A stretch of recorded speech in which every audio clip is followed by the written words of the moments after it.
Assalamualaikum warahmatullahi wabarakatuh, teman-temanku semuanya. Saat ini kita berada di Masjid Jami Wonodoyo yang berada di Kalurahan Gencahan, Kapanewon Ponjong, Gunung Kidul.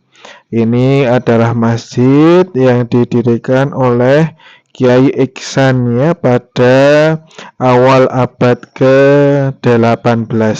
Dan di tempat ini pula ada Al-Quran tulis tangan ya, yang usianya hampir 200 tahun atau 2 abadnya. Setelah ini, mari ikuti kami ya untuk meneliti sejarah Al-Quran tulis tangan peninggalannya Kiai Iksan. Yuk ikuti saya untuk belajar sejarah Al-Quran tulis tangan tertua di Gunung Kidul. Ya, seperti ini ya teman-teman semuanya. Untuk Al-Qurannya, walaupun sampulnya sudah mulai rusak, namun luar biasanya tinta yang untuk menuliskan ayat Al-Quran masih sangat terjaga ya. Dalam artian tinta tersebut masih bagus dan tidak luntur ya. Nanti setelah ini kita akan wawancara dengan Bapak Zaini. Beliau selaku pewaris Al-Quran tulis tangan tertua di Gunung Kidul. Yuk ikuti kami. Assalamualaikum warahmatullahi wabarakatuh, Bapak. Waalaikumsalam warahmatullahi wabarakatuh. Dengan Bapak siapa? Saya Bapak Jazari Zaini. Bapak Jazari Zaini ya. Ini ada di mana, Pak? Ini dusunnya namanya apa? Dusunnya Wonodoyo. Dusun Wonodoyo.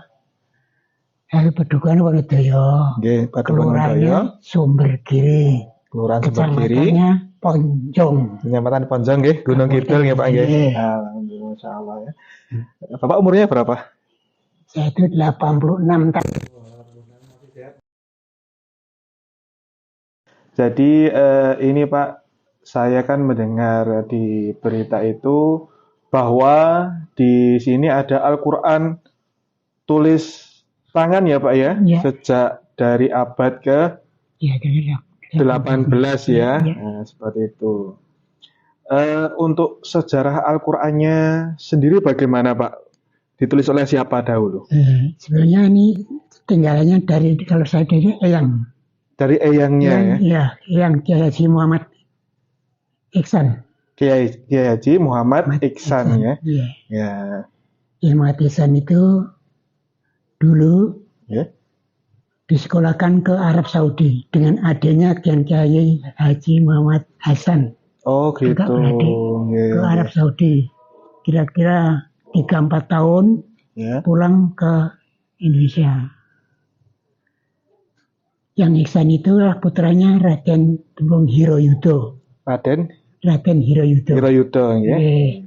Itu yang menyekolahkan, yang antar saya ke Arab Saudi itu yang menyekolahkan orang tuanya itu. Oh, Masya Allah. Setelah pulang dari 3-4 tahun pulang ke Indonesia, terus dia itu penyebar agama Islam khususnya di Wonosari. Di Wonosari di sini ya Pak ya, di Ponjong sini ya Pak ya. Iya, Wonosari itu kabupaten. Oh, kabupatennya di Wonosari. Oh gitu.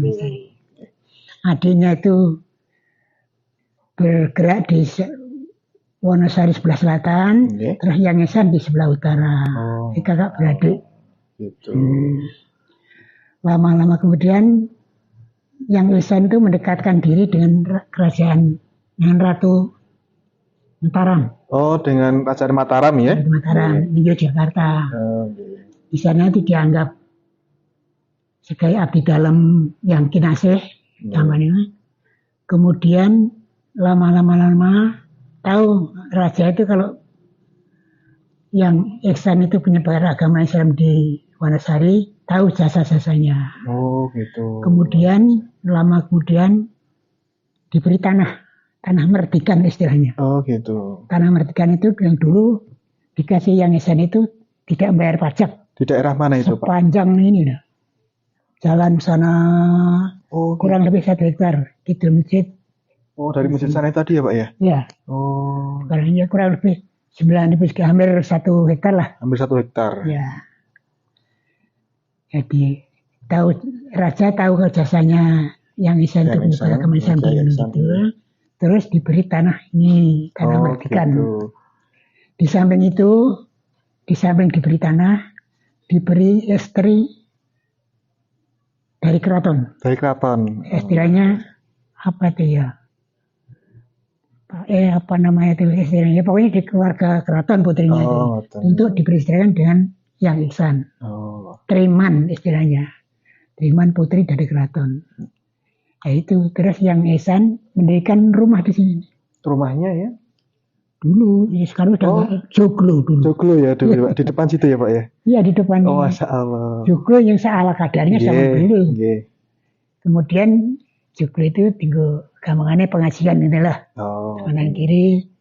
Kebetulan tidak hanya kanan kiri kampung sini. Luar kelurahan. Dari luar juga? Jadi seperti nyantri gitu ya Pak ya? Iya, ngaji kemana. Ngaji ya. Karena rumahnya jauh, zaman dulu kan jalan setapak, nggak kayak sekarang. Ngaji pada nginep, nggak berani pulang. Jam dulu, karena sana kan gunung, gunung-gunung jalan setapak. Masih hutan-hutan itu ya Pak ya? Iya. Ada yang dari Klaten, ada dari mana? Karena Kiai Ihsan masyhur sekali mungkin dulu ya Pak ya? Kemudian kan pada nginep, padahal rumahnya hanya joglo. Ya untuk rumah tinggal, gue ngaji, terus salangnya kudu nginep, yang ada rumahnya. Terus lama-lama, wah, yang Ihsan punya penggalian. Wah, kena itu kudu nggali masjid. Mendirikan masjid. Itu pertama. Itu tahun berapa Pak Masjid Jami itu didirikan? Jami itu berdirinya 1824. 1824 ya. Masehi ya Pak ya, luar biasa. Setelah masjid itu berdiri kemudian? Kemudian setelah berdiri, dilapor sama Raja Keraton Indonesia. Terus kemudian yang Ihsan dikukuhkan sebagai imam dan khotib masjid Jami untuk warga sekitar. Gitu, ya. Yang mendampingi putranya pertama itu. Oh, gitu. Jadi kan sama yang Haji Muhammad Ngali. Haji Muhammad Ali yang mendampingi putra beliau nih Pak. Ya, ini itu putra pertamanya. Ya putri yang dari keraton itu keluar ini yang pertama. Oh gitu. Nah, itu yang putri yang kakung. Nah, yang mendampingi yang Ihsan itu sampai akhir hayatnya yang Ngali ini. Oh, Masya Allah. Ya, saya Simbah. Iwah punya anak ini bapak saya, Bapak ini, ibu saya. Jadi dulu itu Masjid Jami itu sebagai pusat dakwah Islam ya Pak ya, tempat ini ya Pak ya. Kemudian kembali lagi ke Al-Quran tulis tangan ini Pak, Masya Allah luar biasa nih. Bahwa penulisan Al-Quran ini apakah selama yang Ihsan itu belajar di Timur Tengah atau ketika sudah pulang ke sini Pak? Sudah pulang sini. Oh gitu nih. Iya. Berarti setelah masjid dibangun atau? Iya. Ya tahu saya itu ini peninggalan yang Ihsan. Oh gitu. Masya Allah. Cerita sekecilnya penulisnya itu siapa sebenarnya saya kurang tahu. Berapa tahun nggak tahu. Oh gitu. Iya. Ini kan sering ditinjau dari Dinas Purbakala. Iya. Ya dari Dinas Purbakala di Bogem dulu. Iya. Tiap tahun pasti ke sini. Dulu pernah kepalanya sampai sini. Ya pokoknya wanti-wanti supaya dirawat dan baik. Dahulu Al-Quran ini disimpan di masjid atau di mana Pak? Enggak, yang nyimpen bapak saya. Oh. Yang terakhir kan bapak yang situ. Yeah. Yang Ngali itu kan dulu kan imamnya masjid. Yang Ihsan meninggal kan mau nggak mau putranya. Turun sama ayah saya. Kemudian dulu ada perintah dari keraton diminta supaya jadi juru kunci Ki Ageng Giring Soto. Oh gitu. Jadi ini sampai akhir hayatnya di Soto. Jadi juru kunci Ki Ageng Giring. Terus kemudian saya juga membaca di berita itu Pak bahwa Eyang Iksan itu juga mendirikan pondok Toharatul Qulub ya Pak ya? Oh ya. Di mana itu Pak pondoknya? Iya di sini. Masya Allah. Ya dulu kan pengajian terus. Ya joglo tadi. Oh, terus sekarang gimana Pak kelanjutannya Pak? Wes udah nggak ada ceritanya tuh sepenyebar. Oh, berarti dulunya ada pondok pesantren yang di mana masyarakat sekitar itu belajar agama, tapi mungkin dengan berjalannya waktu, sekarang udah nggak ada ya Pak ya pesantrennya Pak ya? Ya. Udah nggak ada, joglo untuk mengajinya itu udah nggak ada? Nggak ada, udah. Udah rusak, udah 200 tahunan ya. Oh ya Allah. Saya kira itu pesantrennya masih ada sampai sekarang Pak. Apanya? Toharatul Qulub. Sudah tidak ada ya. Udah nyebar. Dulu saya ingat masjidnya itu, saya ingat masih kanan kirinya pokoknya gede lah. Oh, bambu. Masih bambu itu. Saya ya, masih sekalian. Terus ini sore pasir. Pasir ambil pasir kali. Tapi untuk beduknya itu masih Pak, masih asli dari dulu ya Pak? Iya, itu dari awal ya. Dulu kayu utuh gitu. Iya utuh ya, besar sekali ya Pak ya. Masya Allah. Dulu dari daerah sana, dulu bawahnya nggak pakai kendaraan, potong-potong. Nah ini terus digeret pakai sapi apa kebo gitu. Oh, ditarik itu ya Pak ya. Zaman dulu. Okay. Nah, ceritanya lembolong itu bukan ditata. Dulu kan belum ada tata mana. Kayaknya diurangi. Dikasih pakai ini. Bara api. Ceritanya. Kalau makamnya Eyang Iksan sendiri di belakang masjid itu Pak ya? Iya. Oh. Istri beliau juga? Istri beliau juga di belakang masjid? Iya.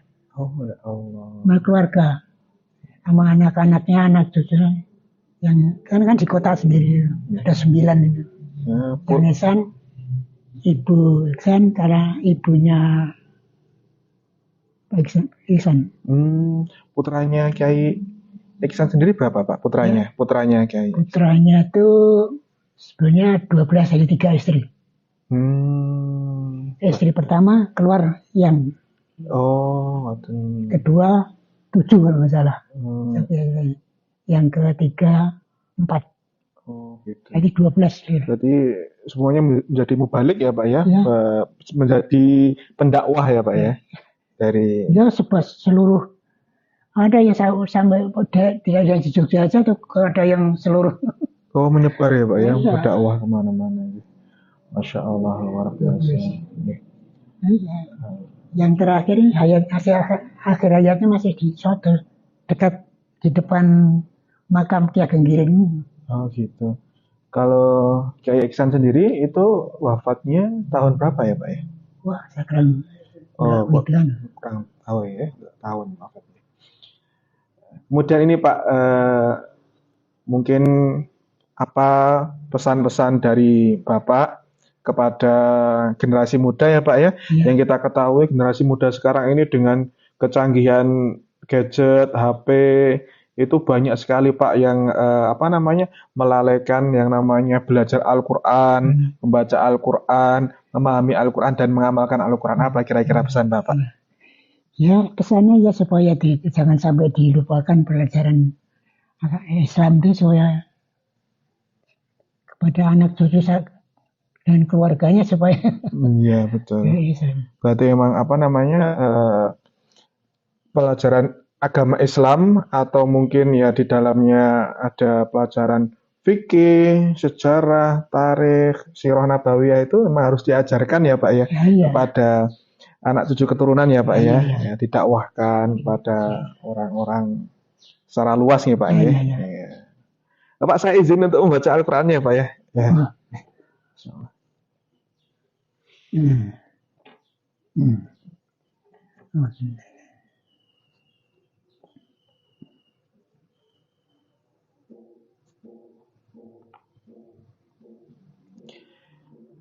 أعوذ بالله من الشيطان الرجيم بسم الله الرحمن الرحيم ألف لام ميم. ذلك الكتاب لا ريب فيه هدى للمتقين الذين يؤمنون بالغيب ويقيمون الصلاة ومما رزقناهم ينفقون والذين يؤمنون بما أنزل إليك وما أنزل من قبلك وبالآخرة هم يوقنون صدق الله العظيم اللهم ارحمنا بالقرآن اللهم ارحمنا بالقرآن اللهم ارحمنا بالقرآن